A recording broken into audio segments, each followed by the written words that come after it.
जय सच्चिदानंद आयो लाल सभई झूलेलाल। हेलो दोस्तों, मां सुनीता कोतवानी स्वागत आहे तव्हां सभिनि जो तव्हांजे पंहिंजे सिंधी चैनल कोतवानीस किचन सिंधीअ में।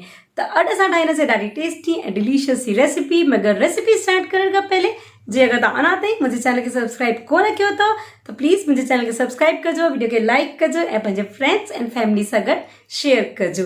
त अचो त रेसिपी स्टार्ट कयूं। तो अॼु असां ठाहींदासीं पनीर भुर्जी, बिल्कुलु मखमली एकदम सॉफ्ट ऐं क्रीमी, ॾाढी टेस्टी ठही करे तैयार थींदी आहे। फ्रेंड्स, तव्हां पनीर भुर्जी कई दफ़ा ठाही हूंदव, पर हिकु दफ़ो हिन तरीक़े सां पनीर भुर्जी ठाहे ॾिसो, तमामु ई तव्हांखे जेका न वणंदव, पसंदि ईंदव। त सभिनि खां पहले मां तईअ में 2 चमचा तेल खयो ऐं 4 चमचा मां हिते अमूल बटर खयो आहे। कॾहिं बि अमूल बटर डायरेक्ट न विझो, थोरो सो तेल विझी विझंदो त उन सां जेको न बटर सड़ंदो न आहे।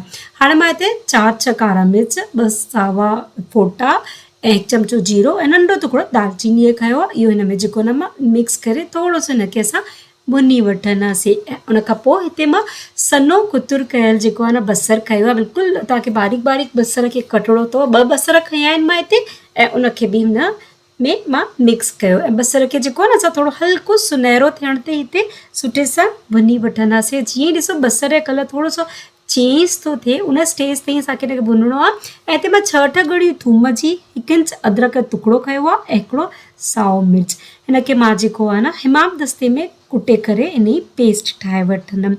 कची अदरक, थूम ऐं साए मिर्च जी जेका असां पेस्ट विझंदा आहियूं न हिन भाॼी में, उन सां जेको आहे न भाॼीअ जो सवादु तमामु ई सुठो ईंदो आहे। त हिते मां कुटल थूम, अदरक ऐं साओ मिर्च विधो ऐं बसर सां गॾु इनखे बि असां जेको आहे न भुनी वठंदासीं। ॾिसो बसर जो कलर जेको आहे काफ़ी हद ताईं चेंज थी चुको आहे, हल्को सुनहरो कलर अची वियो आहे बसर में। त हिन स्टेज में मां हिते जेके न 8-10 काजू जेके मां अधु टुकड़नि में विधा कटे करे उहे विधा ऐं काजुनि खे बि असां थोरो सो बसरनि सां गॾु भुनी वठंदासीं।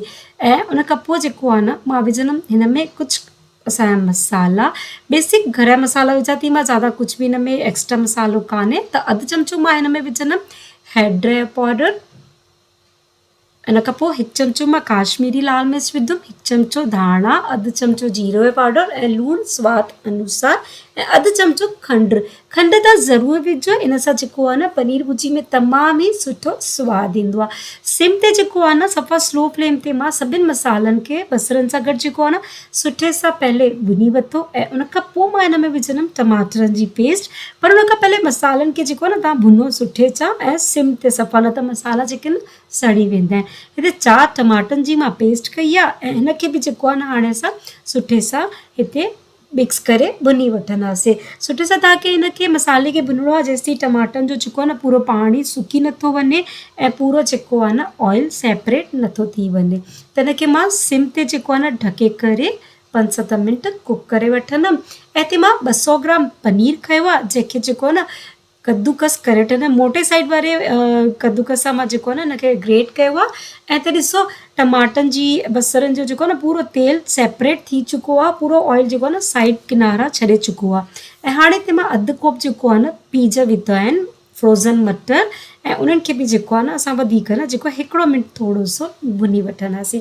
हिन भाॼीअ में जेको आहे न थोरो सो तव्हां पीज विझंदव, थोरा सा काजू विझंदव, उन सां जेको आहे न भाॼी में तमामु ई सुठो सवादु ईंदो आहे। ऐं हाणे हिते मां जेको आहे न कद्दूकस कयल पनीर विझी खयुमि हिन में ऐं पनीर खे बि जेको आहे न थोरो सो हिते जेको तव्हां भुनी वठो, वधीक न, बसि तव्हांखे 1-1.5 मिंट हिन में जीअं मतिलबु मिक्स थी वञे ऐं सभिनि मसालनि जो फ्लेवर जेको आहे न पनीर में सुठे सां अची वञे उन ताईं। त हिनखे भुनण खां पोइ असां जेको आहे न हिन में विझंदासीं असांजा ॿी इंग्रीडियंट्स। हीअ पनीर भुर्जी जेका आहे न तमामु ई सॉफ्ट ऐं टेस्टी ऐं न मखमली सो जेको आहे न हिन टेक्स्चर तयारु थींदो आहे। हिन में जेको आहे न असां विझंदासीं थोरो सो पाणी, 1 कोप पाणी तव्हांखे विझिणो आहे, वधीक न। थोरो पाणी विझी करे जॾहिं असां हिनखे सिझाईंदा आहियूं, टहिको ॾियारींदा आहियूं, त पनीर जेको आहे न काफ़ी सॉफ्ट सो जेको टेक्स्चर आहे न उहो तयारु थींदो आहे। छो जो त असां हिन में बटर जो बि इस्तेमालु कयो आहे ऐं थोरो पाणी विझी टहिकायूं था त पनीर जेको आहे न सुठो सॉफ्ट थी वेंदो आहे। ऐं अधु कोप मां हिते जेको आहे न घर ई ताज़ा मलाई कई आहे ऐं 1 चमचो मां हिते कसूरी मेथी कई आहे जंहिंखे क्रश करे मां हिन में ऐड कंदमि। मलाई ऐं कसूरी मेथी ऐं अधु चमचो गरम मसालो, हिन टिनि शयुनि खे तव्हांखे सुठे सां मिक्स करिणो आहे। मलाई सां बि हिन पनीर में जेको आहे न सवादु तमामु ई सुठो ईंदो आहे। हे पनीर हल्को सो ग्रेवी वारो थींदो आहे, सफ़ा सुको पनीर न थींदो आहे। त हिकु छो त पाणी विधो, मलाई विधी, त उन सां जेको न सुठो ई एकदमि सॉफ्ट सो टेक्स्चर पनीर भुर्जी तयारु थींदो आहे। सभई शयूं मिक्स करण खां पोइ जेको आहे न असां हिनखे ढके करे 2-4 मिंट सिम ते सिझाईंदासीं। जेसि ताईं जेको आहे न भाॼी पंहिंजो पूरो ऑइल नथी छॾे ॾिए। त 5-7 मिंट खां पोइ मां हिनखे चेक कयमि त ॾिसो पूरी जेका भाॼीअ जो तेल आहे किनारा छॾे चुकी आहे। इन स्टेज ते तव्हांखे जेका न हीअ भाॼी सिम ते जेका न सिझाइणी अथव। त तयारु आहे फ्रेंड्स असांजी जेका न मखमली पनीर भुर्जी। त कीअं लॻियो तव्हांखे अॼु जी इहा रेसिपी ज़रूरु से ॿुधाइजो। मथां मां थोरा सा सावा धाणा विझी हिनखे गार्निश कई। रेसिपी पसंदि अचेव त प्लीज़ वीडियो खे लाइक ज़रूरु कजो, पंहिंजे फ्रेंड्स एंड फैमिली सां गॾु शेयर कजो। हलो पोइ मिलूं था जल्दी नई रेसिपी सां। तेसिताईं जय सच्चिदानंद, जय झूलेलाल।